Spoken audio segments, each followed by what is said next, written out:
Bueno, yo creo que nos han dado la señal, ¿no? Para poder empezar. En primer lugar, bienvenidos. Muchísimas gracias a todos por vuestra asistencia. Me presento porque algunos creo que no me conocéis y el otro día, pues con algunos de vosotros, casi hice mi primer acto inaugural como directora de la Fundación Caja Rural de Aragón. Es todo un orgullo poder estar aquí y sobre todo pues con esta gran compañía y presentando este curso de Historia, Cultura e Identidad de Aragón con estos compañeros de viaje tan maravillosos. Por eso quiero darles la bienvenida a la sede de Caja Rural de Aragón, a este palacio de don Juan de Coloma, secretario de los Reyes Católicos, que guarda tanta historia y que seguramente muchos de ustedes ya conocerán. Este curso que comienza durante 4 jueves consecutivos, vamos a estar aquí, en estas instalaciones, en esta sala, y posteriormente se harán otras sesiones que serán tanto en la Diputación Provincial de Zaragoza como en la Fundación Gaspar Torrente. En esta sesión inaugural contamos con un ponente de excepción, un gran amigo de nuestra casa, de Caja Rural de Aragón, al cual agradezco su presencia, que es el historiador y catedrático José Luis Corral. Premio de Letras Aragonesas 2017, aragonés del año 2015, entre muchos otros reconocimientos, y un destacado y excelente escritor y novelista que ha escrito un gran número de libros que son excelente fuente para entender la mejor y rica historia que tenemos y la cultura de la identidad de nuestra comunidad autónoma de Aragón.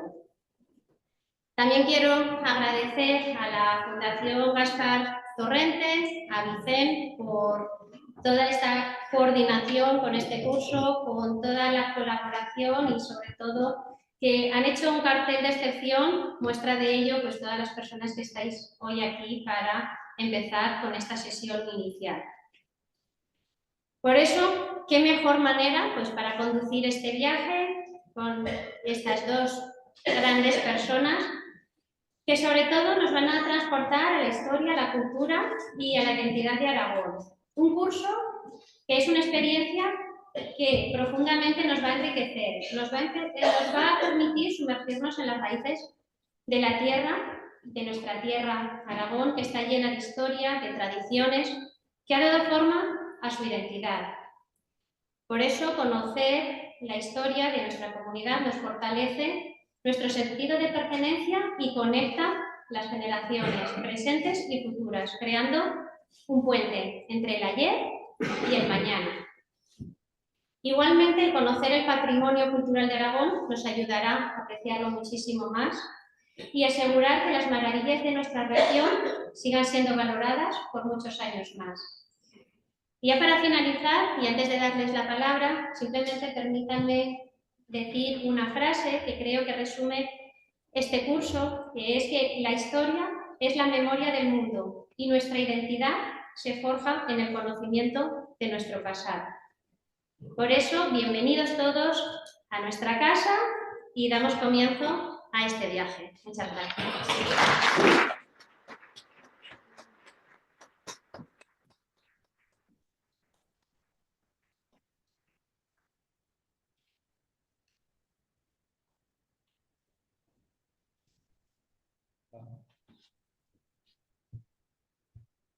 Buenas tardes, bienvenidos en nombre de la Fundación Gaspar Torrente.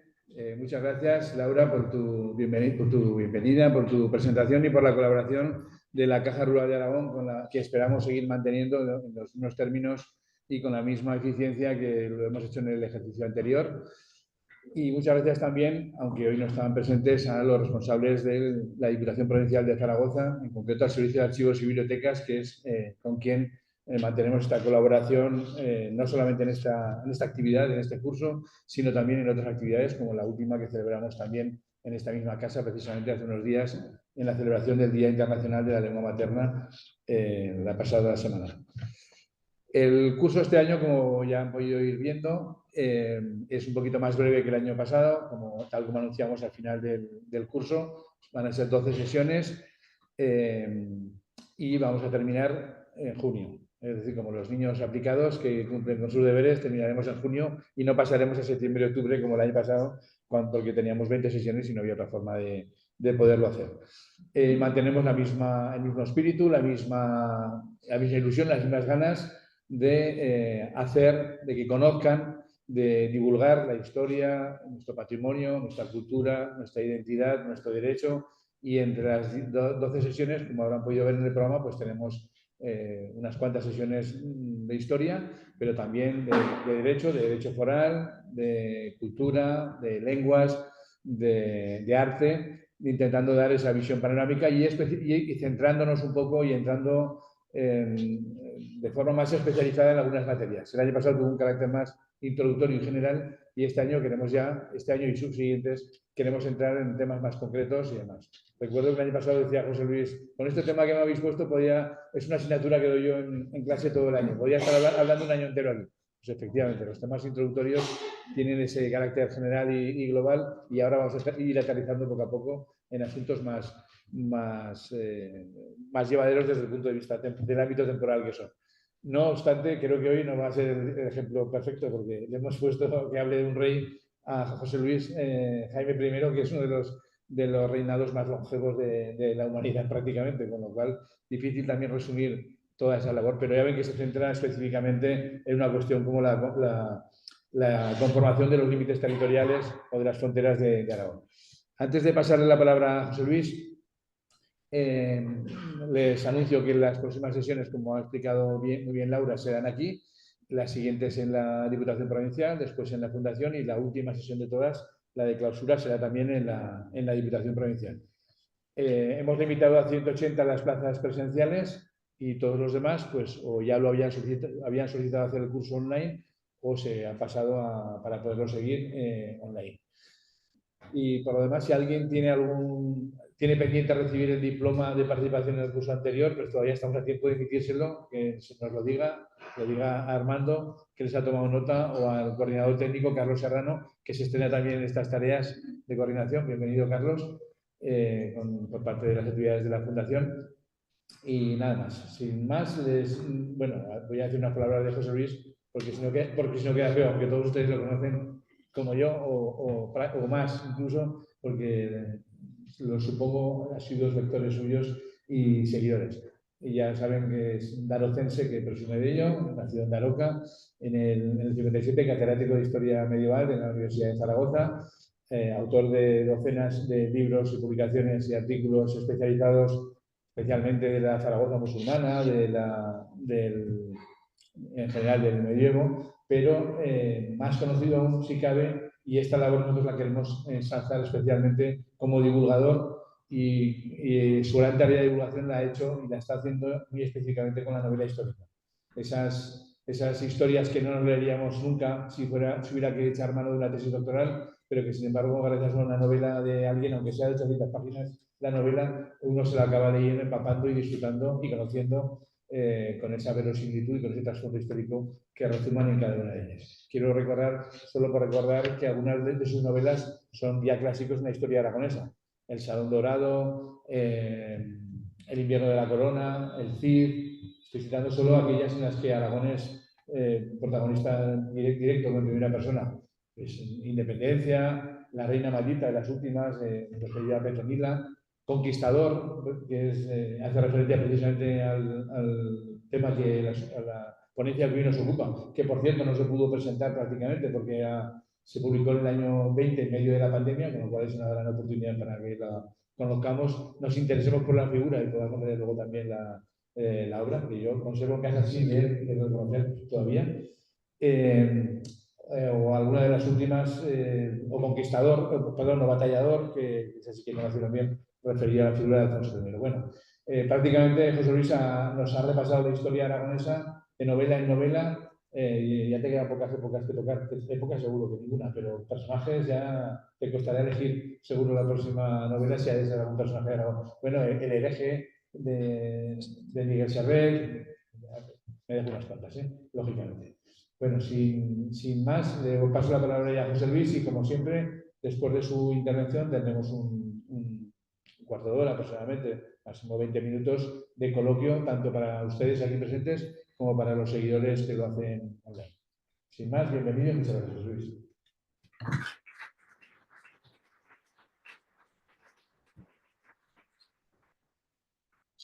Muy buenas tardes.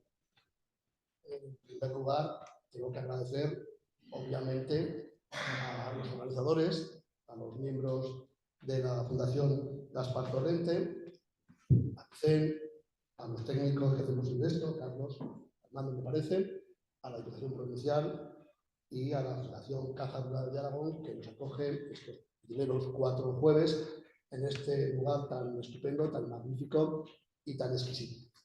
Gracias también a Laura, la nueva directora, que lleva un mes aproximadamente, y espero que esté mucho tiempo manteniendo esa llama de la cultura en Zaragoza y en Aragón, que es la Fundación Caja Rural de Aragón. Y sobre todo, muchas gracias a todos ustedes por estar aquí y a la gente que nos está viendo, creo que por Zoom, ¿verdad? Sí. Bueno,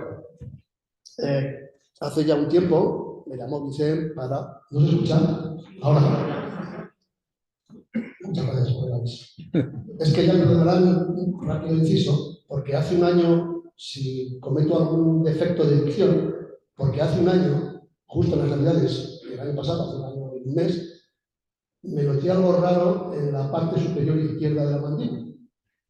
Y es que me está saliendo una muela de los dientes. Entonces, de vez en cuando, me pasa en clase, en alguna ocasión, me muerdo la lengua. Por cierto, para algunos malintencionados todavía no me he envenenado. Me muerdo la lengua y es por eso.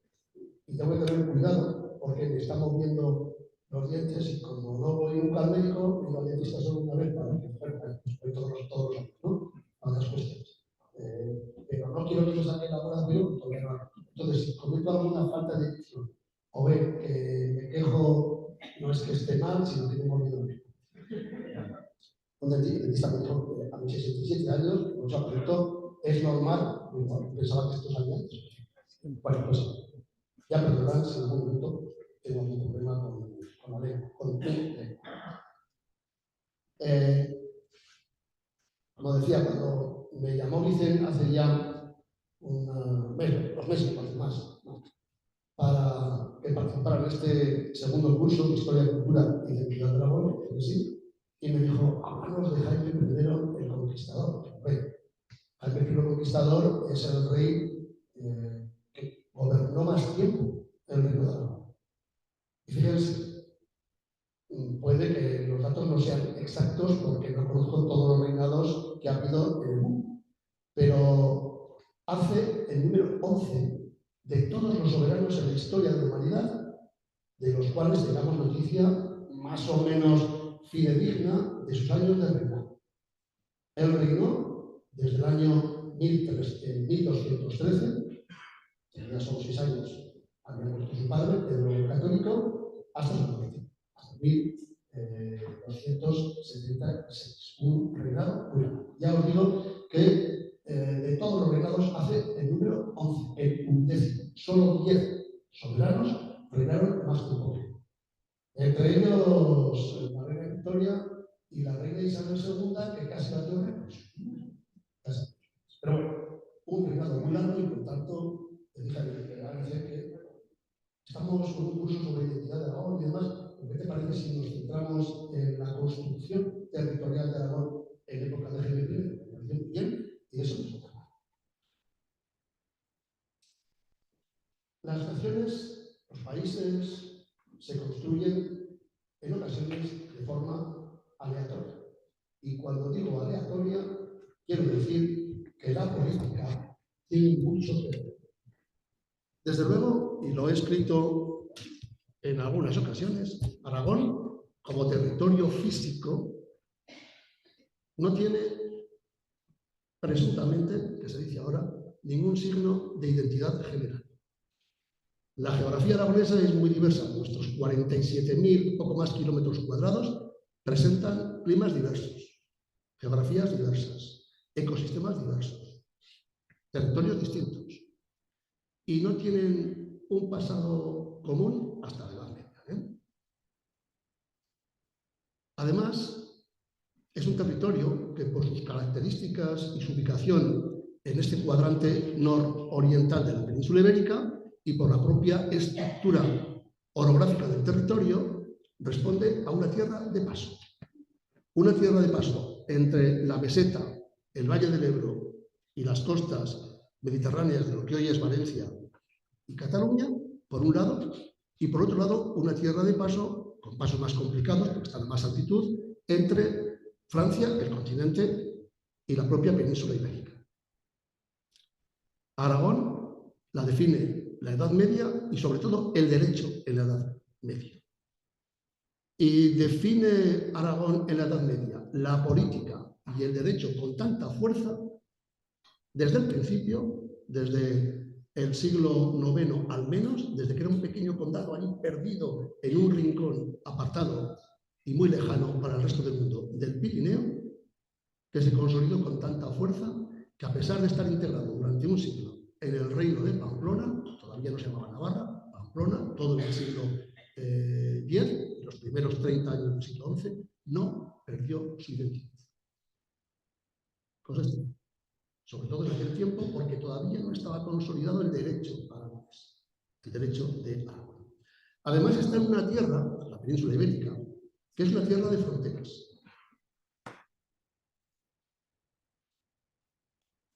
Esto no pasa. Ahora, no. Sí. Una tierra de fronteras en la cual los cambios políticos en esas fronteras han sido constantes y extraordinarios. Bueno, esto pasa por todo el mundo. Si ustedes comparan un mapa de Europa de 1914, previa a los inicios de la Primera Guerra Mundial, con un mapa de Europa actual, se parece un poco.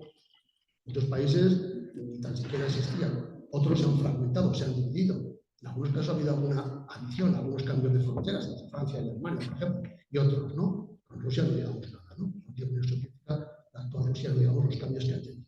Esos cambios son muy frecuentes. Lo que pasa es que estamos acostumbrados a ver mapas que son una foto fija, y los mapas mienten mucho, porque la historia y la geografía histórica no es estática. Bueno, mi conferencia se va a basar en dos libros. Algunos de ustedes igual los conocen, ¿no? La Corona de Aragón, que es un ensayo histórico, manipulación, mito e historia, que es del año 2014, y la novela El Conquistador, que es un truco, es para que se vendiera más. Realmente no es una novela, sino que es un ensayo con muchísima documentación sobre el reinado de Jaime el Conquistador. Lo que pasa es que si pone novela histórica, vende más que si pones ensayo histórico. Y por eso decidí ponerle novela. Lo tenía que haber hecho con todos mis libros, pero en fin, es un truco.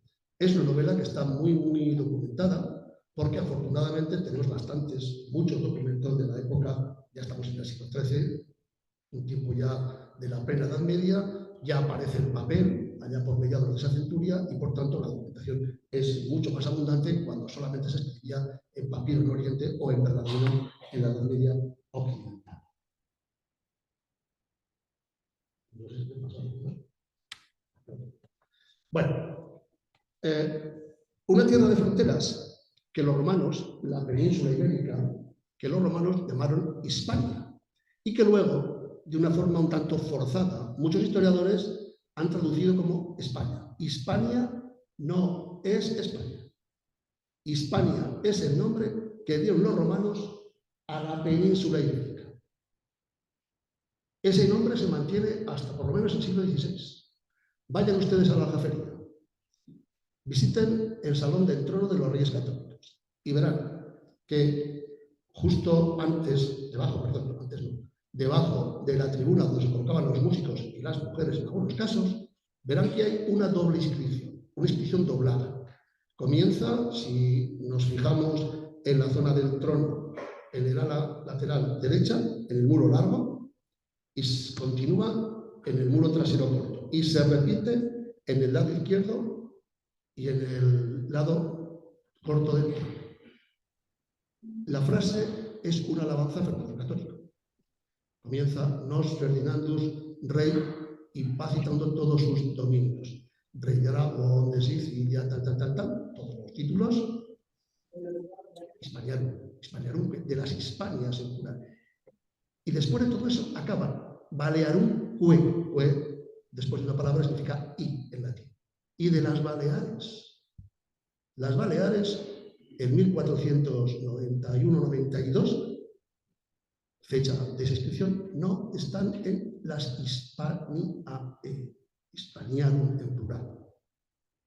Hispania era el territorio peninsular, el nombre que dieron los romanos. En concreto fue, si no recuerdo mal, si no Ángeles Magdaleno me corregirá, es el nombre que le dan los romanos a un territorio que los griegos, seguramente por influencia fenicia, habían denominado Iberia.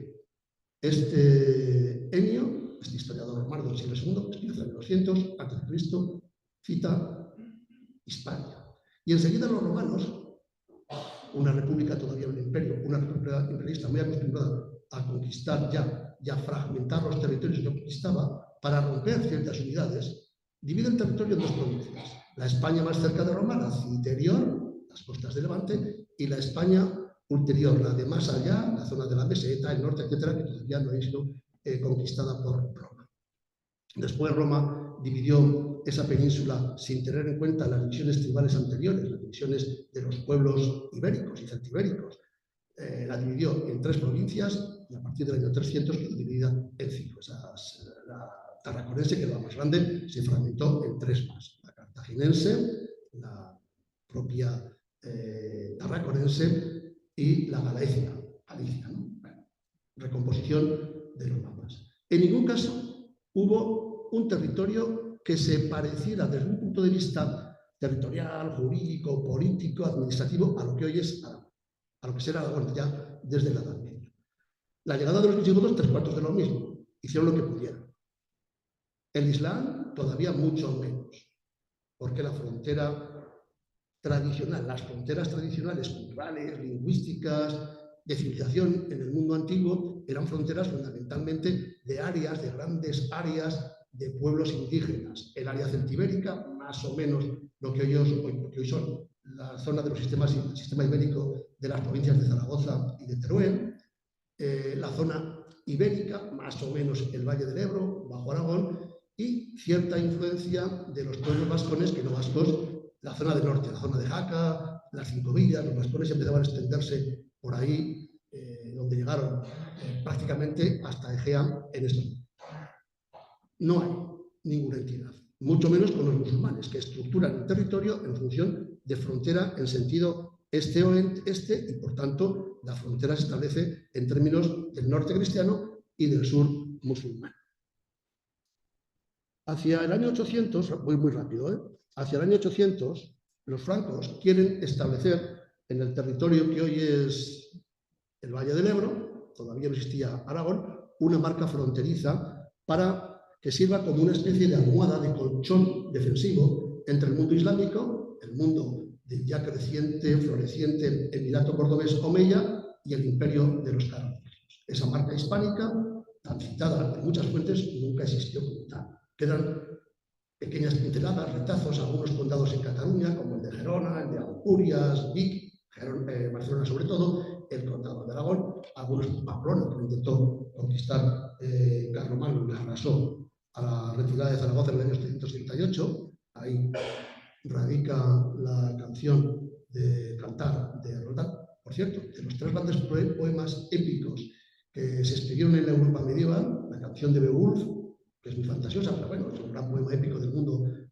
anglosajón, del mundo britano, el Cantar de Roldán, francés, y el poema del Cid, 2 de ellos discurren en su geografía durante muchas páginas en Aragón. La canción de Roldán es el intento de conquista de Zaragoza que fracasó por parte de Carlomagno en el año 738, la retirada propicia que se escriba a varios cantares secundarios que existen también al respecto, y por supuesto el poema del Cid. Aragón se forma, por tanto, a partir de un núcleo muy pequeñito allá en el Valle de Hecho, en Ourense, en torno al año 800, carolingio. Sería muy interesante, pero si les interesa, lean algunos de mis libros, que ahí lo cuento relativamente bien.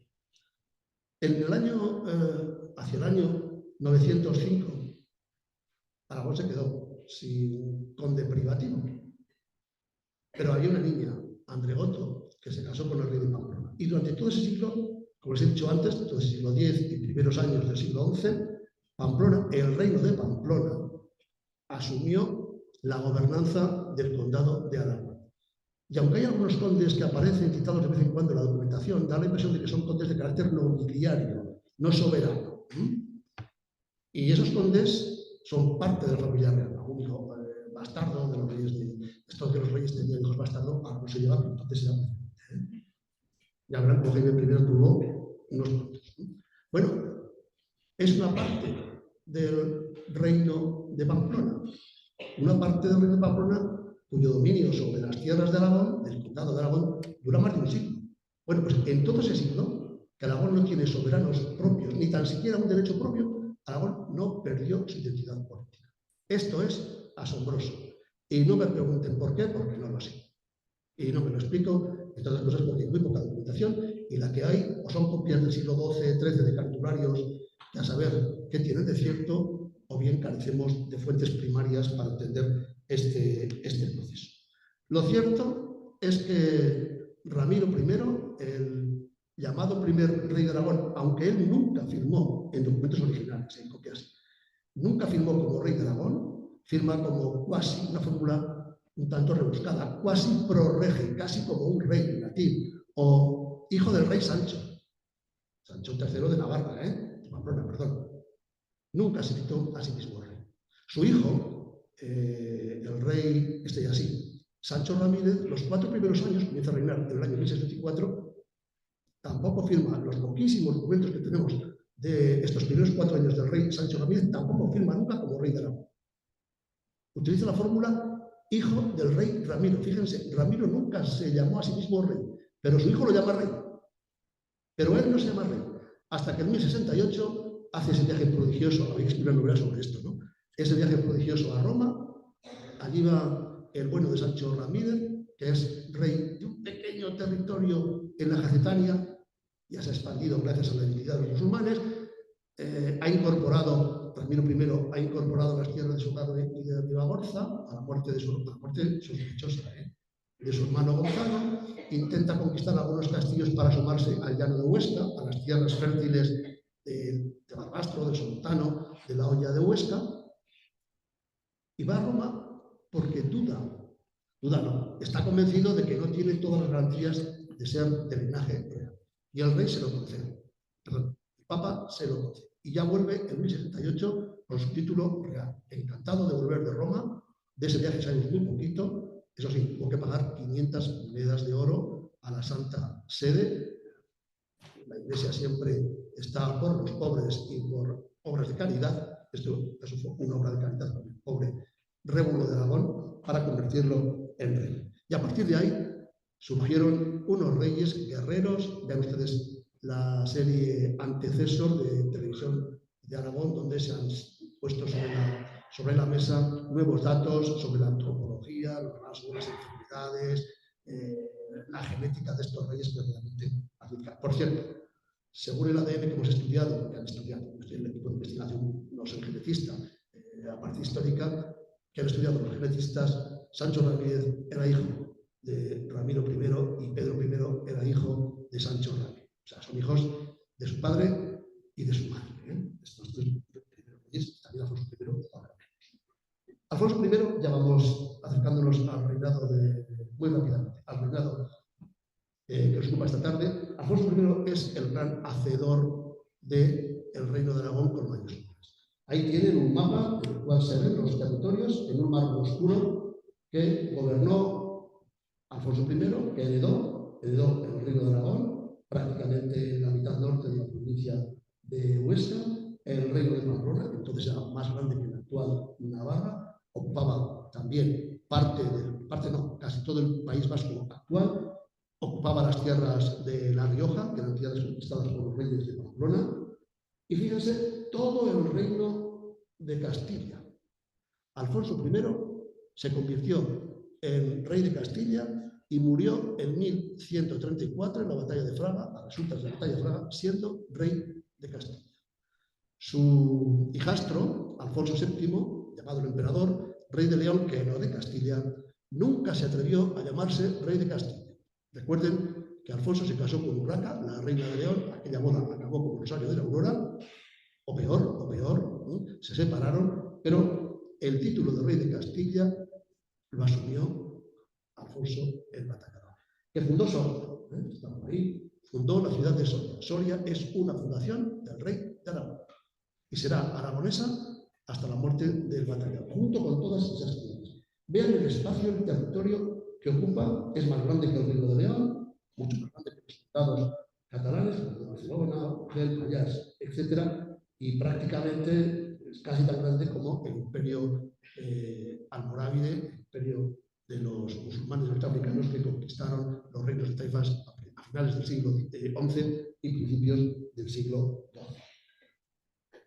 Pero claro, como saben ustedes muy bien, murió Alfonso sin descendencia, era homosexual y todo aquello que generó la Corona de Aragón. Aquí tenemos una imagen del famoso rollo de Poblet, un documento de Cataluña, de la actual Cataluña, de este monasterio muy importante en la vida de Jaime I el Conquistador, donde en la genealogía de los reyes de Aragón y de los condes de Barcelona, vean arriba esa doble línea en forma de V que llega hasta este símbolo que seguimos utilizándolo como representación, como icono de un enlace matrimonial, donde está a la izquierda el conde Ramón Berenguer IV, conde de Barcelona, tenía 23 años más que su esposa, la futura reina de Aragón, Petronila, y vean que el conde no tiene corona. Arriba lo pone bien claro, Ramón Berenguer, conde, y a la derecha Petronila, reina.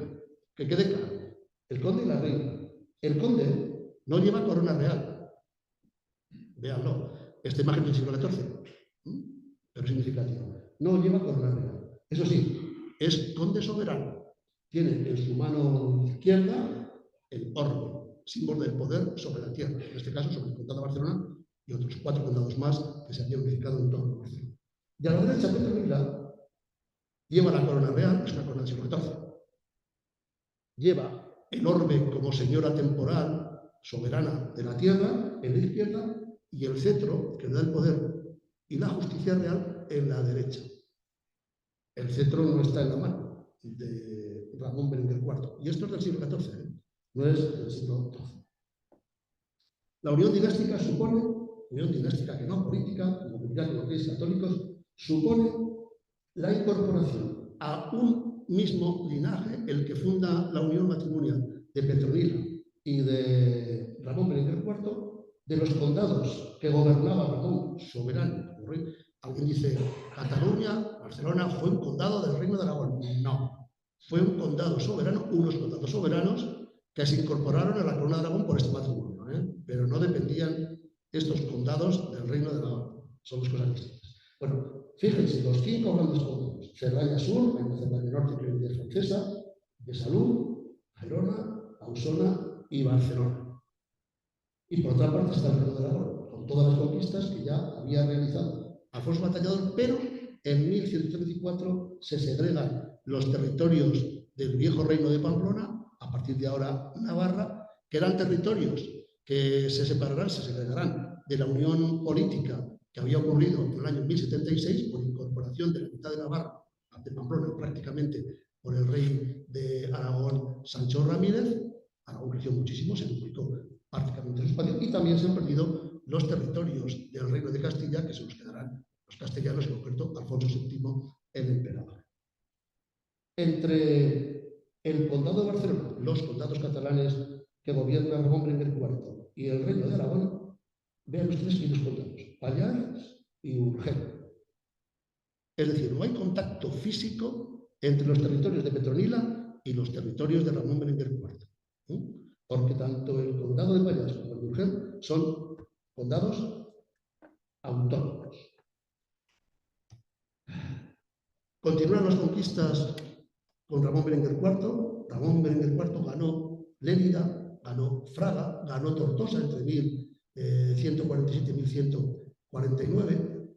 Y aquí hay una polémica tremenda, haré alusión dentro de un momento a esto, sobre a quién pertenecen las conquistas de Ramón Berenguer IV, porque Ramón Berenguer IV es el conde de Barcelona. Pero en el pacto que firma con Ramiro II el monje, que, por cierto, nunca perdió su condición real, simplemente transmite el poder político y militar sobre el reino de Aragón a su yerno, al marido de su hija Petronila, porque Petronila es muy pequeñita, claro. Le transmite el poder con el título de príncipe, de princeps, pero no con el título de rey. Lo digo porque lo hemos visto. El rey Ramón Berenguer IV, no, mantuvo el título condal hasta el final. En esta dinastía, el primer rey que ya desde el nacimiento lo es como rey de Aragón y conde de Barcelona es Alfonso II. Alfonso II conquistará algunas tierras al sur de Teruel, en concreto las tierras de la comunidad de Teruel. Y ya vamos cerrando las fronteras de lo que será Aragón desde entonces y hasta nuestros días. Jaime I el Conquistador es hijo de Pedro II y nieto de Alfonso II. Pedro II no conquistó nada. Bueno, un par de aldeas por allá por el Maestrazgo, por el sur de Teruel. No es un conquistador. Él estaba preocupado de otras cosas, sobre todo de las chicas. Le encantaban las chicas. Seguramente su hijo Jaime heredó esta característica de su padre. Y estaba metido en ese mundo caballeresco de finales del siglo XII, principios del siglo XIII, un mundo de caballeros, de damas, de castillos, de amor cortés. Esta gente son los reyes de Aragón, son parientes de los duques de Aquitania. Petronila y Leonor de Aquitania son primas hermanas. Y Leonor de Aquitania, que ha sido reina de Francia, que ha sido reina de Inglaterra, que es la mujer más rica de Europa, porque Aquitania es uno de los, si no, el ducado más rico de Europa, es una mujer que en su corte de Poitiers atrae a una serie de poetas, artistas extraordinarios. Y por supuesto, el tener una prima, una pariente de esas características influye mucho en Aragón. Y Pedro II crece en ese ambiente, en el ambiente de los trovadores de su padre, de su madre, y crece también en el ambiente que llega, los nuevos aires que llegan de Europa, de esta corte fantástica de Leonor de Aquitania. Y además, desde muy pequeñito, es un rey que tiene tres características muy interesantes. Es un rey templario. Recuerden que su padre, Pedro II, murió en la batalla de Muret en 1213. Pedro II era un caballero extraordinario, soberbio, fantástico, pero muy engreído. Y estaba allí peleando en la batalla de Muret, asediando este pueblecito del sur de Francia, y alguien dijo: ¿dónde está el rey? ¡Qué cobarde el rey de Aragón! Y no tuvo mejor ocurrencia que decir: yo soy el rey. Pero claro, fueron a por él y lo liquidaron, y perdió la batalla. El niño, del cual nunca se preocupó, tenía apenas 6 años. ¿Qué pasa con este reino de Aragón? Solo había tenido ese hijo legítimo. Por cierto, un documento fantástico, sobre todo para un novelista. Miente mucho, pero para un novelista es fantástico, que es el libro de los Hechos, la autobiografía de Jaime el Conquistador, cuando habla del nacimiento, de su nacimiento, y cuando habla de su padre, dice: en la batalla que murió mi padre, la noche anterior, había estado pues, pasando la noche con una dama muy guapa de Toulouse, de Tolosa. Dice, y cuando vinieron por la mañana a avisarle que había que empezar la batalla, dice, había pasado toda la noche con un jaleo, ya se imaginan ustedes qué tipo de jaleo, en aquella tienda con la hermosa dama de Tolosa, que no se podía tener de pie. Le temblaban las piernas. ¿Qué haría aquella noche el bueno de Pedro II? Era un hombre joven y fuerte. Recuerden que un año antes había cargado en primera línea en la batalla de las Lavas de Tolosa. Pedro el Católico guerreando junto al rey de Castilla y al rey de Navarra contra los almohades. Rey templario. Durante casi 6 años fue educado, entre los 6 y los 12 años más o menos, fue educado por los templarios en el castillo de Monzón. ¿Se imaginan ustedes? Esto para un novelista es fantástico. Un niño que desde los 6 años hasta los 12, en toda la infancia, cuando yo creo que se gesta la personalidad de un individuo, está encerrado en el castillo de Monzón, viviendo con un puñado de caballeros templarios, todos mayores de 19 años, que le inculcan esa disciplina, una disciplina monástica. Los templarios se regían por la regla benedictina, una regla durísima, con unos horarios muy establecidos. Y además tenían que preocuparse del equipo militar, de mantenerse en forma físicamente, eran guerreros también, se imaginan, ¿no? 6 años, en esa edad. Por tanto, la fortaleza, la disciplina del temple quedó muy enraigada en la vida de Jaime I el Conquistador. Característica muy a tener en cuenta. Además, es un rey conquistador. conquistó, aquí tenemos una imagen de la corona de Aragón, más o menos en la época de Pedro II, perdón, de Alfonso II, de Pedro II, cuando los reyes de Aragón no solamente lo son del territorio de la corona de Aragón peninsular, Aragón, Barcelona, vean que el condado de Urgel, ahí en el marrón, en el centro de la imagen, no sé si esto tiene, en el centro de, no quería poner, se había tenido un puntero láser. En el centro de la imagen han visto ahí esa mancha marrón que sigue siendo el condado de Urgel, allá que se había incorporado en buena medida, el condado de Urgel, que sigue siendo independiente a fines ya del siglo XII. Pero los reyes de Aragón, siguiendo lo que había ocurrido desde Alfonso el Batallador, van incorporando, no como estados de gobierno directo, pero sí como estados vasallos, a buena parte de los territorios de Aquitania. Fíjense todos los territorios de Narbonne, Jena, Toulouse, el condado de Provenza por patrimonio, por herencia, todo el territorio, más o menos una quinta parte del sur de la actual Francia, es territorio cuyos soberanos, cuyos condes, duques, señores, etcétera, son vasallos de los reyes de Aragón. Aquí mucho más, menos problemas de visión, más sencillo el mapa, pero es el mismo. Vean el territorio de la corona de Aragón, en la parte inferior, perfectamente delimitada por esa línea negra bien perfilada, y luego todos los territorios del sur de Francia, de Aquitania, que son territorios vasallos de los reyes de Aragón. Rey templario, rey conquistador y rey cruzado. Algo que no se sabe demasiado, pero que es también un episodio muy importante en la historia de Jaime I. En el año 1269, a Jaime I, que ya había conquistado todo lo que tenía que conquistar en lo que le correspondía en la península ibérica, no se le ocurre mejor idea que organizar una cruzada a Tierra Santa. La cruzada, formada por varias decenas de galeras de guerra, casi un centenar, algunos barcos de auxilio, salió del puerto de Salou, bueno, de la playa de Salou, porque entonces no había un puerto como tal en esta localidad aragonesa, porque fue aragonesa en un tiempo, ¿no? Y casi es aragonesa por la gente que vaya a veranear. Pero bueno, partió de la playa de Salou, pero al llegar a la altura de Menorca, en la costa norte de Menorca, se desató una tormenta tremenda, esas danas que vemos ahora, esas gotas frías, y arrasó con buena parte de la flota. La galera real, la galera capitana, se pudo salvar de mala manera, llegó como pudo a las costas cercanas a Marsella y luego ya de cabotaje pues llegó hasta Barcelona y ya el rey, que era mayor, se olvidó de cualquier hazaña, de cualquier empresa en ultramar. Digo que se empeñó en esta hazaña porque él era un rey conquistador, no podía estar quieto. No estaba quieto en las conquistas y no estaba quieto en la cama. Era una cosa tremenda la vitalidad de este hombre. Era un personaje además de un magnetismo extraordinario. Él medía casi 2 metros, su cadáver está, su esqueleto está en el monasterio de Poblet, aunque fue saqueado este panteón real de los reyes de Aragón, uno de los panteones reales de los reyes de Aragón en la desamortización. Los huesos quedaron de todos los reyes, reyes, reinas, infantes, quedaron desperdigados por toda la iglesia, y un arzobispo de Tarragona, hace ya más de casi 200 años, tuvo la idea de recoger aquellos huesos, llevarlos en cajas y guardarlos en Tarragona.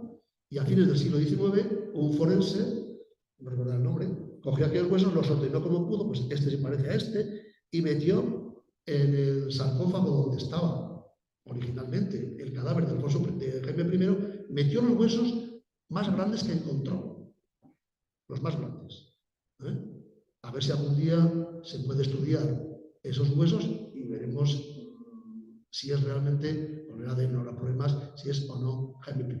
Parece que sí, porque primero el tamaño del rey, que destacan todas las fuentes, él mismo en su crónica, en su libro de los Hechos, dice que cuando se encuentra con Sancho VII el Fuerte, Sancho VII era ya muy mayor, en Tudela, en el castillo de Tudela, era tan alto, tan grande Sancho VII el Fuerte, que ya no podía, era muy mayor, pesaba tanto que no podía casi ni andar, ¿no? Tuvieron un pacto, acordaron allí una serie de pactos, de acuerdos, y dice Jaime I, es el único hombre que he visto tan alto como yo. No conocemos el cadáver porque se ha perdido en la guerra civil, pero sabemos por descripciones anteriores que un forense midió el esqueleto de Sancho VII el Fuerte y medía más de 2 metros de altura. Ahora 2 metros es una persona muy grande, evidentemente. Pues imaginen ustedes en esta época cuando los hombres medían menos de 1,60 y las mujeres en torno a 1,50. Todavía la altura de 2 metros aún destacaba mucho más de lo que puede destacar ahora una persona que mida esa altura. Además de esta característica imponente física, muy grande, para su época grandísimo, era un tipo, vamos a llamarle guapo, en términos conceptuales del momento, ¿no? Tenía ojos negros muy profundos, herencia de su madre bizantina, María de Montpellier, y además tenía una larga cabellera rubia, herencia de las muchas reinas aragonesas que habían traído pues, ese color del pelo de Europa y que se habían casado con los reyes de Aragón en los siglos XI y XII. Esas características físicas lo hacían un tipo realmente imponente. Imagínense ustedes en una cabellera rubia y larga para aquel tiempo, unos ojos negros muy profundos. Esto se nota además en la majestad de la personalidad de Jaime I cuando escribe cartas, cuando se entrevista con otros monarcas. Alfonso X el Sabio era 13 años menor, más joven, se entrevistó en algunas ocasiones, queda achantado de una forma tremenda. Cuando se entrevista, se notan las cartas, se notan los documentos y los pactos. El que lleva la iniciativa, el que se impone de una forma impresionante sobre Alfonso X el Sabio, que era muy sabio, pero políticamente no quiere insultar. Era un inútil total. Se impone, desde que murió su padre Fernando III, ya entonces decayó mucho la cosa, ¿no? Bueno, pues Alfonso X el Sabio está absolutamente impactado. Además, era su yerno. Se casó con una de las hijas de Jaime el Conquistador. Jaime el Conquistador es muy precoz en todo. Se casa con apenas 13 años, no había cumplido 13 años, y lo casan con Leonor, hija del rey de Castilla y de León, que tiene 19 años. Es más, el propio Jaime en su autobiografía, dice: me casé con la princesa de Castilla, con Leonor, con mi esposa, pero era yo tan joven que no pude consumar el matrimonio hasta un año después. Y lo hice preocupado. Estuve un año hasta que me pude acostar y consumar el matrimonio con mi esposa. La dejó embarazada enseguida, ¿eh? O sea que con 15 años ya era padre del primer hijo, muchos más, Jaime I el Conquistador. Un personaje conquistador con el cual se definirán los territorios del Reino de Aragón. A la izquierda tienen ustedes las conquistas de Jaime I. Es un gran conquistador. Conquistó el Reino de Mallorca, las Baleares, Ibiza, Menorca se incorporará más tarde, aunque fue un estado vasallo, musulmán vasallo de Jaime I. Conquistó casi todo lo que hoy es la Comunidad Valenciana. Digo casi todo porque según el tratado que firmó en Almindra con Alfonso X el Sabio, que después se ratificó, enviar la frontera entre los límites políticos de Castilla con la Corona de Aragón quedaba fijada en una línea que iba más o menos desde Villar, hasta el interior de la provincia de Alicante, hasta Alicante. Pero Alicante, la actual ciudad de Alicante, quedaba para Castilla. Y de hecho, Alicante, Orihuela y Elche, esa zona mitad sur más o menos de la provincia de Alicante, fueron conquista de Castilla y castellanas hasta que Jaime I, aprovechando la minoría de edad de Fernando IV reemplazado a principios del siglo XIV, dijo: bueno, pues como el rey de Castilla es menor de edad, voy y me quedo con Alicante. Pues que sepan que las tierras de Benidorm y demás son valencianas porque Jaime I decidió quedarse con ellas aprovechando esa minoría de edad del rey de Castilla y de León. No está en el mapa porque no se incorporó a la Corona de Aragón, pero también conquistó el reino de Murcia. Entre 1266 y 1268, con ayuda de los almogávares, Jaime I conquistó Murcia. Y como los aragoneses somos así de espléndidos, se la regaló a su yerno Alfonso X el Sabio, que jamás hubiera conquistado Murcia. Estaba en otras cosas. En fin, además tenía muchos problemas políticos en Castilla. Es una conquista aragonesa por aragoneses, repoblada por aragoneses y todavía más por catalanes. Esto no se lo digan porque algún catalán se me ha enfadado mucho. Pero ¿cómo que Murcia es repoblación de Cataluña? Fijaos el ADN, ¿no? Hay mucho emigrante, entre comillas, catalán del siglo XIII en la actual Murcia, pero mucho, ¿eh? Probablemente el peso del ADN mayor de la región de Murcia en la actualidad son de aquellos repobladores catalanes que llegaron también aragoneses y pamploneses navarros, que llegaron a la segunda mitad del siglo XIII a la repoblación de este reino conquistado por Jaime el Conquistador. Jaime I define prácticamente, con una excepción que ahora veremos, voy acabando, define los límites territoriales de Aragón. Aragón se ha definido territorialmente hasta la actualidad por pactos políticos. Además, claro, por las conquistas de sus reyes sobre los musulmanes. Aragón empieza a construirse como tal, como gran reino, con Alfonso el Batallador, por conquista.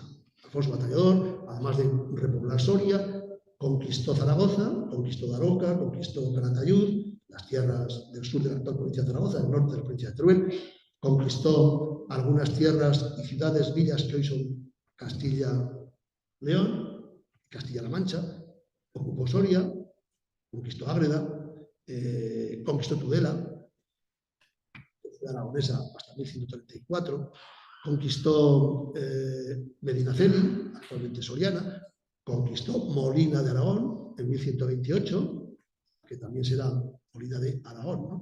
Aunque se llama así por una cuestión del siglo XIV, de las guerras del XIV, pero en fin, conquistó Molina de Aragón, es decir, esa idea de conquista de los reyes de Aragón va a ser mantenida por Jaime I, que está obsesionado, además de por la guerra y por las chicas, también por la historia. Es un hombre que leía historia y que tenía, y se nota mucho en sus documentos, tenía una idea muy alta, muy elevada del linaje de donde procedía, de estos reyes que desde un pequeño rincón en el Pirineo construyeron un gran reino. Jaime I va definiendo las fronteras, algunas estaban definidas. Por ejemplo, fíjense, la frontera cuando Aragón deja de ser el rey de Aragón, Ramiro II, deja de ser rey de Pamplona, se llega a un acuerdo, el Pacto de Valdonsella, por el cual se fija la frontera que va a separar el reino de Aragón del reino de Navarra ya exactamente por donde hoy va la frontera, el límite administrativo entre la Comunidad Foral de Navarra y Aragón. La Rioja se destruye, ¿no? En ese pacto se acordó que Tudela fuera del rey de Navarra y no del rey de Aragón. Petronila, algunos dicen, Petronila es que no era una reina ejerciente, no podía ser, porque las mujeres no podían ejercer el poder real en Aragón, pero lo hizo. A la muerte de su marido, entre 1162 y 1164, hasta que le dejaron, hasta que los nobles de Aragón le dijeron, señora, que no podéis reinar, podéis ser reina y transmitir el poder, la autoritas real, pero no podéis, pero durante 2 años lo hizo y ratificó esos acuerdos como reina ejerciente, cosa que no podía hacer, pero en fin, lo hizo con el rey de Pamplona. Estaba ya, por tanto, definido el territorio con Castilla, por los pactos de Alfonso Batallador, los acuerdos, etcétera, de Petronila después, con Castilla. Estaban definidos también los acuerdos con los castellanos sobre hasta dónde tenía que llegar el territorio del cual se encargarían en la conquista los aragoneses. Es decir, hasta esa línea de guiar a Alicante. Pero quedaba la reestructuración interna de la corona de Aragón. Jaime I ya es rey de la corona de Aragón. Acabo ya con los 3 testamentos, está ahí los papeles para no buscarme, con los 3 testamentos. Fíjense, el primer testamento lo firma, hay 3 testamentos y 2 codicillos. En el primer testamento lo firma Jaime el Conquistador en Tarragona el 6 de mayo de 1232. Entonces solo tiene un heredero, que es Alfonso, ese niño que ha tenido con 15 años con la castellana, con Leonor, al cual en 1228 en las Cortes de Daroca, en ciudad, es jurado rey. Era un crío, es jurado rey. Bueno, y el Conquistador también era un crío, allí es jurado rey. En ese primer testamento, por cierto, el testamento se conservaba en un pergamino que se signó con el número 758 del archivo de la Corona de Aragón. Luego lo busquen, que ha misteriosamente desaparecido. Afortunadamente un francés, Toulon, lo editó hace ya más de siglo y medio, ¿no? ¿Cómo ha desaparecido ese documento? Es raro, ¿verdad? Bueno, pues ha desaparecido, pero sabemos por copias que en ese primer testamento es jurado, como había sido jurado, perdón, 4 años antes de Daroca, Alfonso, el hijo de Leonor, recibe, o es heredero de, el reino de Aragón, el reino de Mallorca, que acaba de ser conquistado, el condado de Barcelona y el condado de Urgel, que se acababa de incorporar a Aragón por la muerte de la condesa, el impacto que hubo de cohabitación con Aurempiaix, la condesa de Urgel, y el señorío de Montpellier, que era el señorío de María de Montpellier, que había incorporado al matrimonio la madre de Jaime I, el conquistador, la esposa de su padre Pedro II. En ese primer testamento cambia el lugar de su sepultura. En documentos anteriores, Jaime I había manifestado que se quería enterrar en el monasterio de Sigena. ¿Por qué Sigena? Se había convertido con su padre, con Pedro II, y con su abuela Sancha de Castilla, la madre de Pedro II y esposa de Alfonso II, en el panteón real de la Corona de Aragón. Y manifiesta que quiere enterrarse allí. Pero aquí ya cambia. Aquí dice que quiere enterrarse en Poblet. Segundo testamento. Voy acabando, ¿eh? El segundo testamento es de 1242. Ya muerto, ya se ha divorciado, se ha separado de Leonor, que ha vuelto a Castilla. Se ha casado con Violante de Hungría. Fíjense, imagínenselo como novelistas, ¿no? Una húngara que viene, hija de una familia muy prestigiosa de Hungría, que viene a Aragón. ¿En qué hablarían al conocerse Jaime I y Violante de Hungría? Pues en latín. Sabían latín. Estos reyes no eran muy cultos, ¿eh? Desde muy pequeñitos sabían lenguas, sabían aritmética, matemáticas y otras disciplinas, ¿no? Se casa con Violante de Hungría, porque sería muy largo de contar, ya hablaremos en otra ocasión, está en algunos libros, y emite un segundo testamento. Jaime I ha tenido un primer hijo, Alfonso, que sigue vivo, desde la castellana, pero con Violante tiene más hijos, en concreto Pedro y Jaime, que son pequeñitos. Bueno, pues en este segundo testamento de 1242, que se firma en Barcelona, ratifica de nuevo ser enterrado en Poblet, ya se ha olvidado de Sigena. Y dice que le da a Alfonso, a su primogénito, el hijo de la castellana, el reino de Aragón.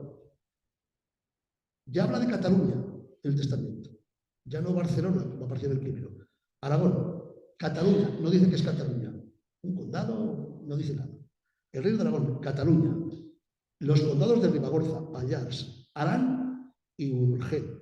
Fíjense, ni Ribagorza, ni Pallars, ni Arán, ni Urgel forman parte de Cataluña.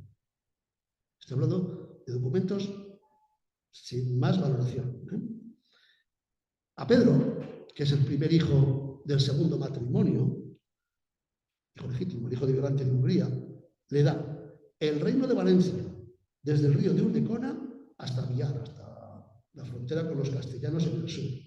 Desde Alventosa, casi en el límite sur de la provincia de Teruel, hasta Requena, hasta las tierras de Valencia. Y además le da los condados de Rosellón, Conflent, Cerdaña Norte, Vallespir, todos ellos en el Rosellón actual francés. El reino de Mallorca, Menorca, Ibiza, el rincón de Ademuz, no le llama rincón, Ademuz, y el señorío de Montpellier. Esto lo podía hacer Jaime I, dividir la corona, porque lo que le da a su segundo hijo, al hijo primero del segundo matrimonio, son sus acaptos, porque los territorios patrimoniales, que son Aragón y Cataluña, no los puede dividir aunque quiera, pero sí lo que él ha conquistado, que son sus tierras, no son patrimonio de la corona, sino que son sus conquistas, la tierra es del rey, a su segundo hijo de este segundo matrimonio, primero del segundo matrimonio. Estaba bastante enfadado Jaime el Conquistador con los aragoneses, muy enfadado. Pasó toda su vida enconado, enfadado, con cierto resquemor hacia los aragoneses. En cierto modo se entiende, ¿no? Cuando él llega a Zaragoza, era un crío, tenía 15 años, me parece, no, todavía no, 14 años.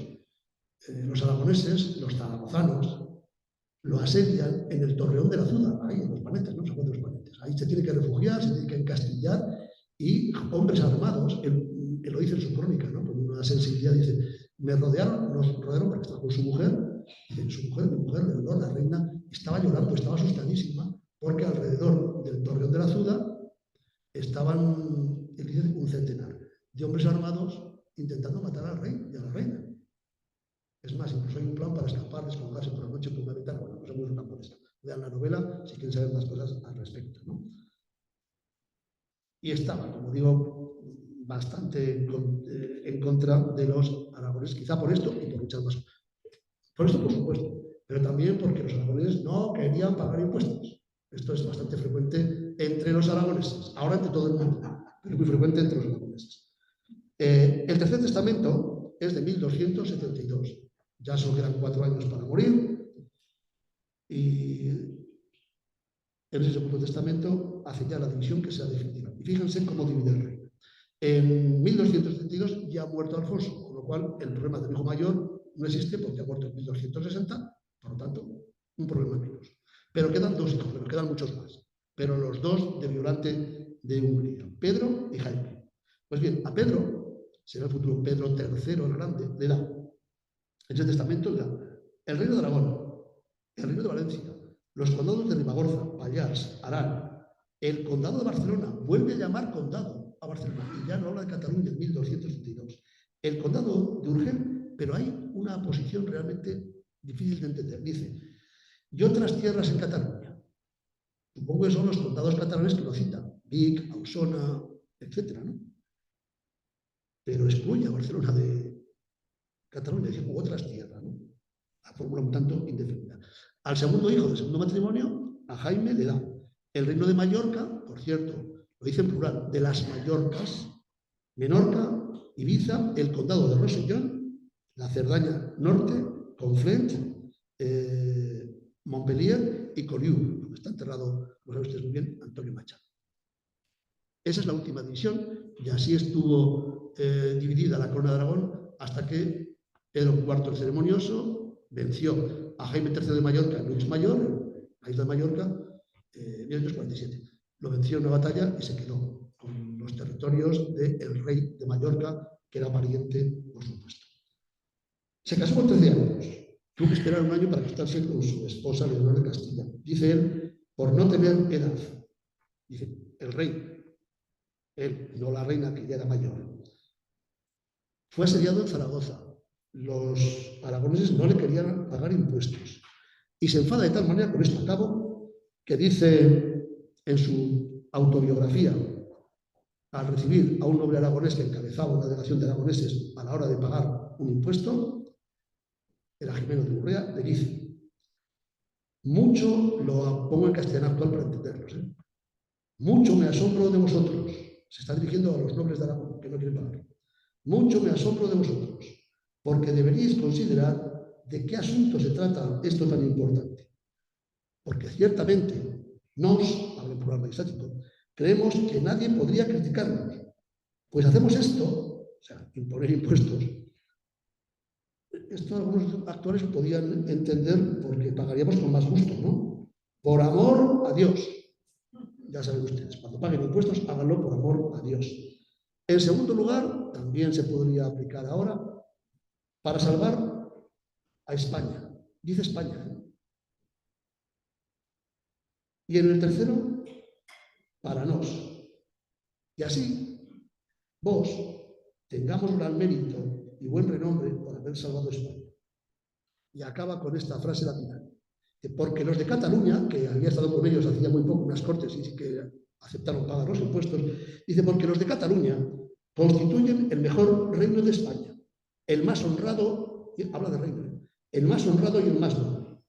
Y no quisieron escatimar en darnos lo suyo, en pagar impuestos. Era un impuesto de bobaje sobre las ganaderías del reino y demás. Aquí acabó el reinado de Jaime I Conquistador, pero no acabó la formación territorial de Aragón. Jaime I, que asedió Albarracín, siendo un niño, casi un niño, recién salido prácticamente del castillo de Monzón, yo creo que tenía 15 años, 14 años, asedió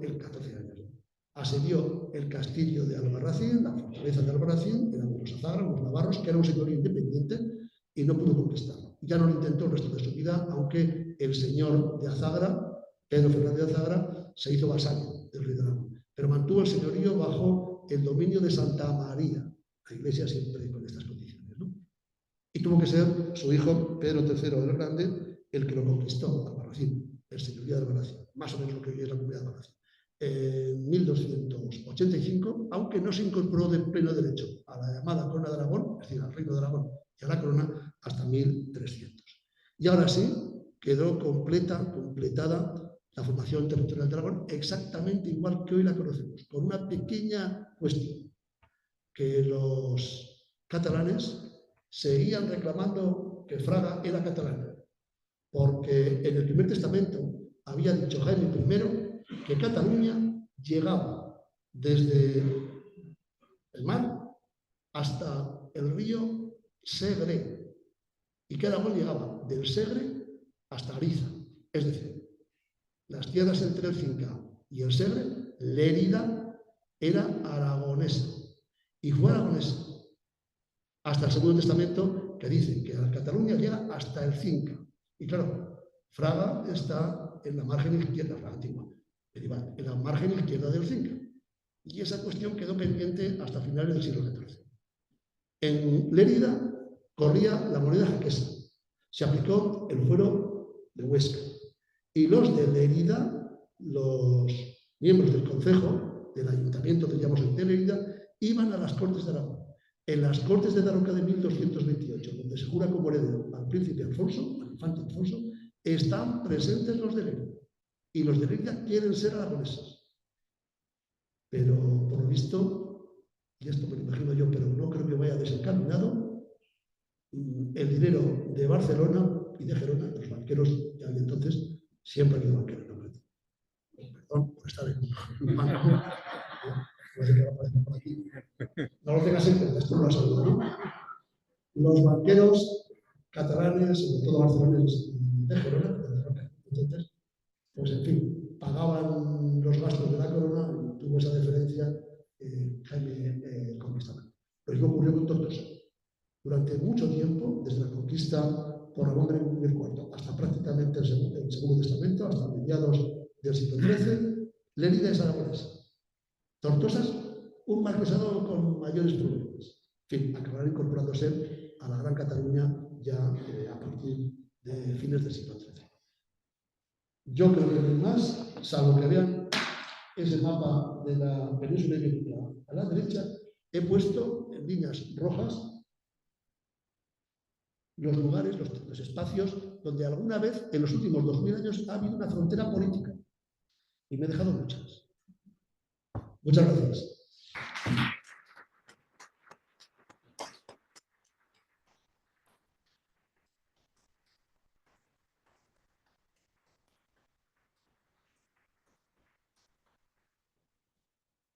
Venga, pues. Muchas gracias, José Luis.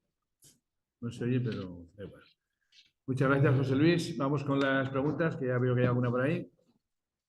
Adelante.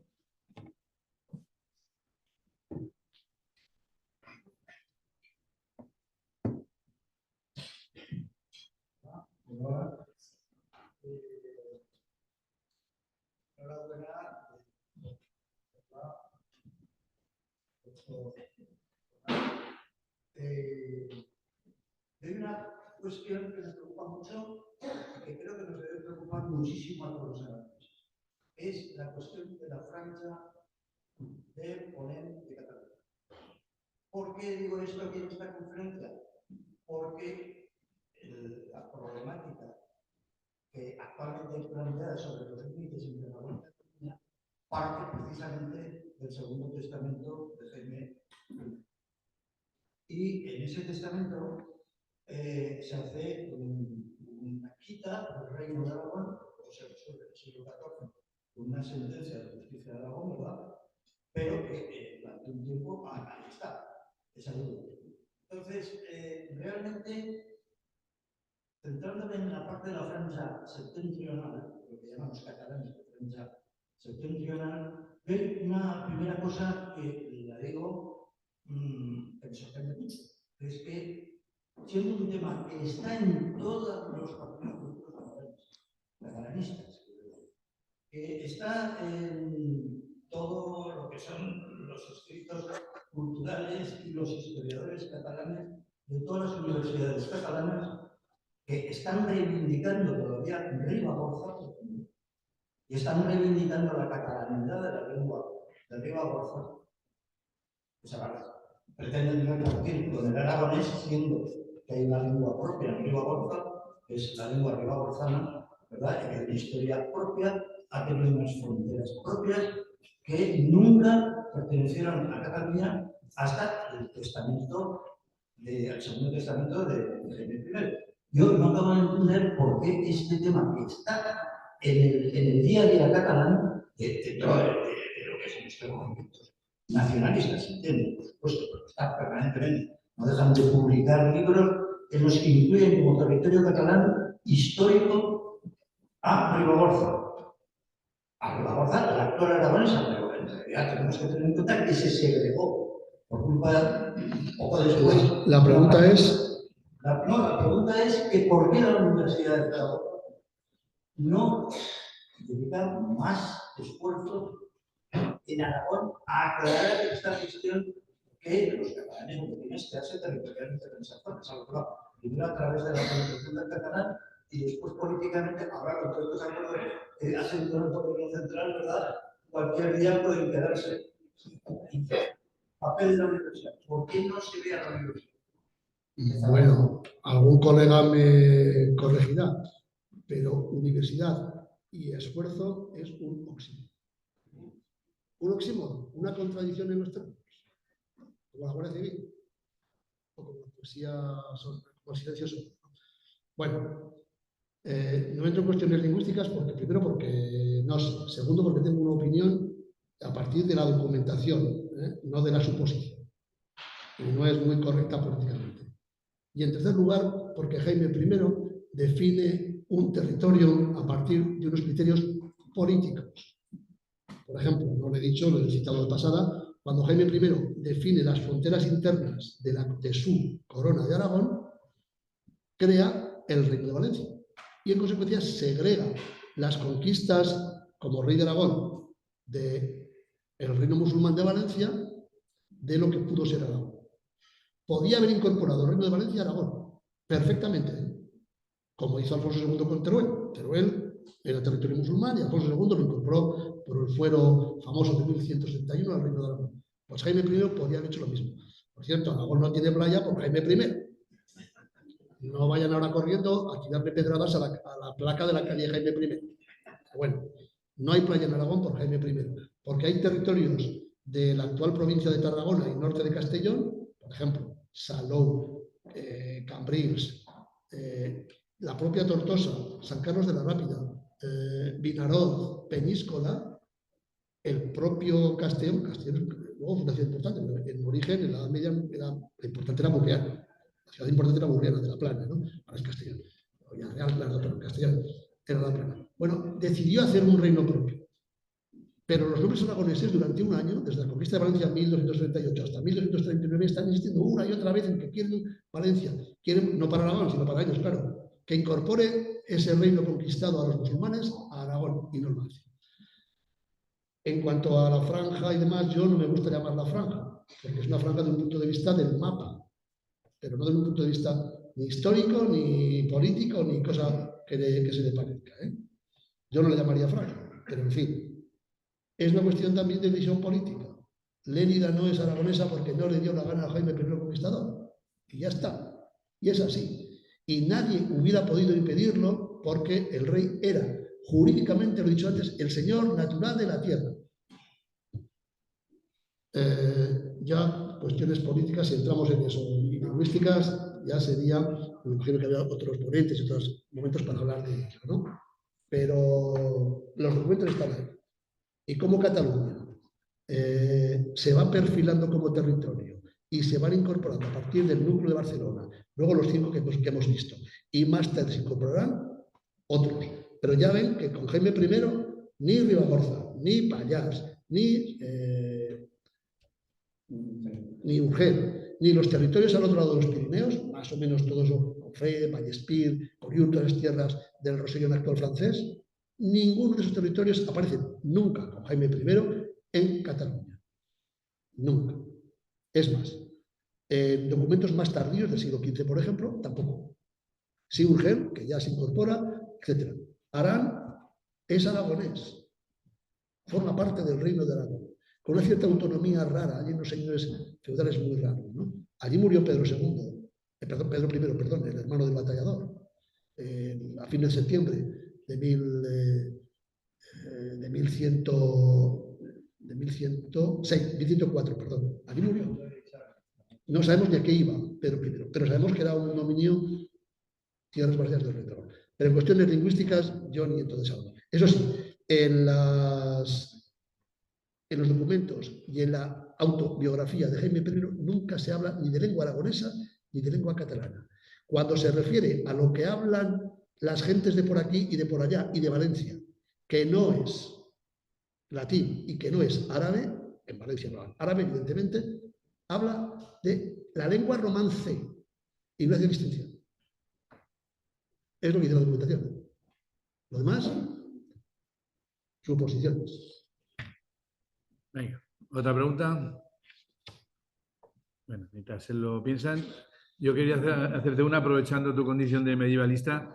Hace poco hay una cierta polémica o revuelo en Zaragoza con el descubrimiento de nuevos restos musulmanes en la zona del Huelva, que sumados a los que en su día se produjeron aquí en el Paseo de Independencia, el barrio de Sinaya, musulmán, hace que algunos autores o algunos planteen que la ciudad de Zaragoza era mucho más grande de lo que se ha venido diciendo, que podía incluso tener hasta 50.000 habitantes. Es una barbaridad. Pero bueno, formalmente los historiadores habéis defendido en general que entre 15 y 18.000, que ya es una ciudad grande en la época. ¿Qué te parece a ti estas posiciones y puede haber alguna novedad al respecto en los próximos años? Bueno, la arqueología siempre da novedades. Yo no me encadené, pero casi, porque fui el único, y ahí está la prensa, el único que defendí que se mantuvieran los restos arqueológicos del Paseo de la Independencia. No me hizo caso ni el ayuntamiento, ni la universidad, ni el Heraldo de Aragón, solamente el periódico de Aragón, y porque entonces se vivía allí, yo tampoco, nadie me hizo caso. Porque teníamos aquí en el Paseo de la Independencia, por cierto, la oposición municipal era alcalde de Atares. La oposición tampoco. Teníamos en Zaragoza el barrio islámico del siglo XI, el arrabal islámico del siglo XI, para ser más precisos, más importante de todo Occidente. Se podía pasear, yo pasé en la excavación por las calles del arrabal del siglo XI de los Injaya, la tribu norteafricana bereber de la zona del Rif. Había casas, estaban las casas, algunas de ellas tenían una conservación de hasta casi 1 metro de los muros, perfectamente definidas, 30 y tantas casas excavadas, ¿no? Pero es que además, entre CIA y el Corte Inglés, apareció el inicio, los cimientos de una iglesia cristiana, de traza románica monumental, ajustada al urbanismo islámico, de la cual no tenemos ni un solo documento. No sabemos qué iba a ser esa iglesia. Era casi tan grande, por lo menos la idea, como la iglesia románica, no la actual, la iglesia románica de la sede. Bueno, han aparecido ahora nuevos cementerios islámicos, pero un cementerio únicamente da datos sobre la gente que murió. Desgraciadamente morimos todos en alguna ocasión, por lo menos en una, no sé si en dos, pero en una, ¿no? Y lo que se ha encontrado es uno más de los muchos cementerios que había alrededor de la ciudad. Los musulmanes solían enterrar a sus muertos en las afueras de las ciudades, Medina y arrabales. La Medina era la parte central, lo que es el casco romano, diríamos, y luego la ampliación de la ciudad de los arrabales. Sabemos, por ejemplo, que la ciudad creció de Zaragoza. Esto es por una hora algo más, ¿no? Creció exponencialmente a partir del siglo XI, cuando se convirtió en la capital de un reino de Taifa. Sabemos que había quedado bastante estropeada en demografía a partir del siglo III y sobre todo en el IV y en el V. En las excavaciones del Teatro Romano, que lleva a cabo Miguel Beltrán, magníficas, se veía y se ve perfectamente, bueno, se ve en la excavación, la verdad, ¿no?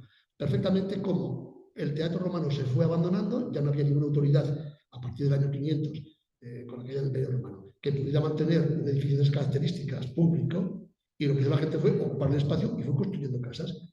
Pero construyeron casas ya en época islámica. Creció la ciudad, rellenó espacios vacíos dentro de la ciudad romana, en la época islámica temprana. Y es verdad que en el siglo XI la ciudad creció tanto, cuando es un reino de tarifa independiente, cuando los reyes de Zaragoza tienen acceso a ciertas fuentes de riqueza, es verdad que creció. Todo el arrabal de los Tindaya, que llegaba desde la Plaza de España hasta la Plaza de Aragón, que ha excavado, la zona del Hospital Provincial, bueno, todo este espacio por aquí, que es prácticamente el doble de la ciudad musulmana. De la ciudad musulmana de los siglos IX y X, prácticamente el doble. Pero claro, un cementerio es un cementerio. ¿Qué población tenía Zaragoza en el siglo XI con Al-Muqtadir, con Al-Mutami? Pues no tengo la menor idea. Solo hay un dato. Ibn al-Qardabush, un cronista musulmán, escribe en el siglo XII que de Zaragoza salieron, después de la conquista por Alfonso Batallador en 1118, salieron 50.000 musulmanes. Eso dice. Pero las crónicas mienten hasta extremos increíbles. Y los musulmanes multiplican por bastante, a veces por 10, las cifras. Les recuerdo, y los cristianos también, que en la batalla de Covadonga, que no existió, lean mi libro, que no existió, se la inventaron los cristianos, combatieron 300 asturianos, muy bravos ellos, contra 187.000 musulmanes. Mucho musulmán parece, para 300. Es verdad que la santina, el chuletón, el queso de Cabrales, en fin, las pochas, dan mucha fuerza, pero hombre, a base de espadas, ballestas, bueno, esta también existía, espadas, arcos y ondas, 300 contra 187.000 parece una desproporción bastante exagerada. Milagros siempre ha habido, Esto sería, y es un milagro, pero bueno, las cifras siempre se exageran. Pero que haya aparecido un cementerio no quiere decir que haya un determinado crecimiento de la población. Nunca lo sabremos. No sabemos ni cuánta gente vivía en la Zaragoza del año 1500. El censo de 1492, que es el más preciso que conocemos, habla de fuegos. Fuegos. Un fuego es una unidad familiar. Hay fuegos que sabemos por otros documentos de una persona y fuegos de 8. Hacemos una media, bueno, pues 3,5. Hay historias que han dicho no, los fuegos eran 3,5. Otros han dicho no, 4, otros 4,5.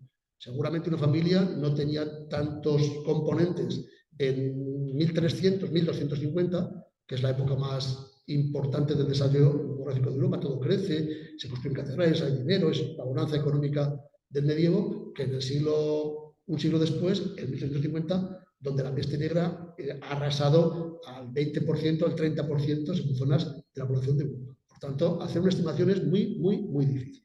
La única estimación que se ha hecho sobre la población de las ciudades islámicas es a partir del número de personas que vivían en una casa.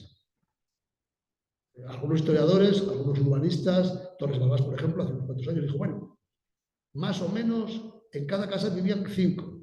Y como hay en este espacio 500 casas, pues 2.500 personas. Bueno, pero es una especulación. Javier Peña, que es muy amigo mío, con el cual hice algunos trabajos sobre el mundo musulmán en Aragón, ha dicho ahora que 50.000. Bueno, o 25.000, o 23.000, pero no hay ningún dato objetivo. El que ha aparecido un cementerio en una zona de Zaragoza es normal. De todas las cosas, cementerio siempre va porque la gente tiene la mala costumbre de morirse desde Adán y Eva hasta nuestros días. Venga, ¿hay alguna pregunta aquí en la sala más? Carlos, ¿tenemos preguntas? Yo, si me permitís, sí, entre las 85 personas que nos han seguido desde este programa, que se han manifestado, hay una en concreto es muy precisa y muy defensa, y bueno, pues conseguí yo que lo puedas iluminar. Elena nos dice, el territorio de Aragón, para iluminar con su dinero, es menor luego con Ramón Berenguer, ¿cómo y en qué fechas se ven esos territorios de la zona de ya se ha quedado un poquito todo. Va a pasar. Lo único que sabemos, por además documentos de Alfonso Batallador, es que se perdieron territorios muy poco, no demasiado, por la llegada de la contraofensiva de los almorávides, después de vencer en la batalla de Lérida, en 1134, donde murió el batallador, bueno, murió 6 semanas después, por allí ya quedó desesperado, se marchó y vagó por los monegros, acabó muriendo. Sabemos que se perdieron algunas de las tierras, pero las importantes no. Las conquistas de Alfonso Batallador, o después las conquistas de Ramón Berenguer IV en el Maestrazgo y en el Bajo Aragón, no se perdieron ni Daroca, ni Calatayud, ni Molina, ni Soria. Las ciudades importantes del sur no se perdió ninguna. Alguna zona se perdió del Maestrazgo, pero gran pérdida territorial con los almorávides no.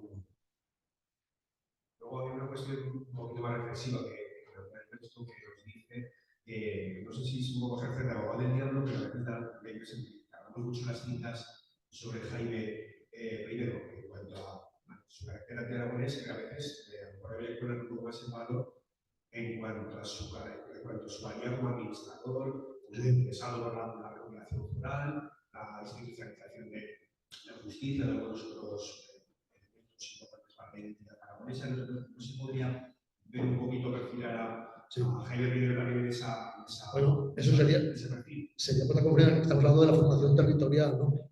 Sí. Evidentemente, la labor legislativa que impulsó Jaime I es muy importante. La compilación del Vidal Menor y del Vidal Mayor con Vidal de Canellas, el obispo de Huesca, se hizo a iniciativa o instancias o bajo el beneplácito de Jaime I.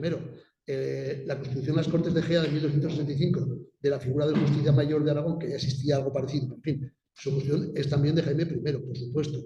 Las Cortes de Aragón empiezan a funcionar como tales, sobre todo a lo largo del reinado de Jaime I el Conquistador. Eso es verdad. Era un hombre que estaba muy obsesionado por la ley y por el cumplimiento de la ley. Y además era un hombre, hoy nos estila mucho entre la clase política, de palabra. Le gustaba cumplir su palabra. Lo hizo con Murcia. Le había dado la palabra a los castellanos de que Murcia sería para Castilla, la conquistó él y se la regaló, se la entregó porque lo había pactado así, porque lo había acordado. Es verdad que desde el punto de vista administrativo, político, es un personaje que tiene una serie de aciertos extraordinarios, ¿eh? Eso es verdad. Pero bueno, una cosa no quita la otra. Y también regula muchísimo todo el sistema de impuestos, que es fundamental, claro, para el funcionamiento de un reino, de un Estado medieval y moderno. Si no hay impuestos, no hay Estado moderno. Eso está claro, ¿no? O Estado antiguo, me da igual, pero sin impuestos no hay, ¿no? Eso es otra cosa. La tribu, el pillaje, el bandolismo y demás. Pero él organizó todo eso, lo hizo muy bien. También organizó la división interna de Aragón, no solamente la división externa, sino la división interna. Por ejemplo, organizó la comunidad de Daroca, la de Calatayud, segregándolas de la villa, de Calatayud, de Daroca, de Teruel. Eso también lo hizo él. Le dio ordinaciones, firma muchísimas ordinaciones. Tengan en cuenta que conocemos unos 3.000 documentos de Jaime I, diplomas, aparte de crónicas y demás, diplomas, 3.000. Existen unos 12.000, muchos están inéditos todavía, pero calculamos que a lo largo de su vida emitió unos 40.000 documentos, diplomas. O sea que su labor como administrador, legislador es ingente, es tremenda. Y encima le quedó tiempo para tener hijos, amantes, y irse a la cruzada, un tío increíble. Muy bien. ¿Vale, Carlos? Sí, es la primera cuestión en torno a lo que he querido, que bueno, que ella les había que como grandes ciudades o Juan Carlos I, estaba la fundamental más, la voz. No sabes si eso se perdió entonces como... Tampoco lo tenemos muy claro, porque no hay mucha documentación sobre esa cuestión. Sí que da la impresión de que a la muerte, sobre todo, de Alfonso el Batallador, la gente de la frontera tuvo miedo y se encastilló en algunas zonas, pero no tenemos claro exactamente. De algunas zonas no sabemos cuándo fueron ocupadas por los cristianos en el siglo XII. O sea.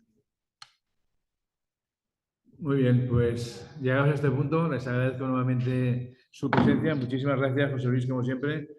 Ha sido un placer y por tu siempre disposición a participar. El próximo jueves seguiremos aquí con un tema interesantísimo y poco conocido, como es esa gran empresa aragonesa, la más antigua de España, que es la Casa Ganaderos de Zaragoza, 800 años con su actual director y miembro de la Real Academia de San Luis. Hasta el próximo jueves. Muchas gracias.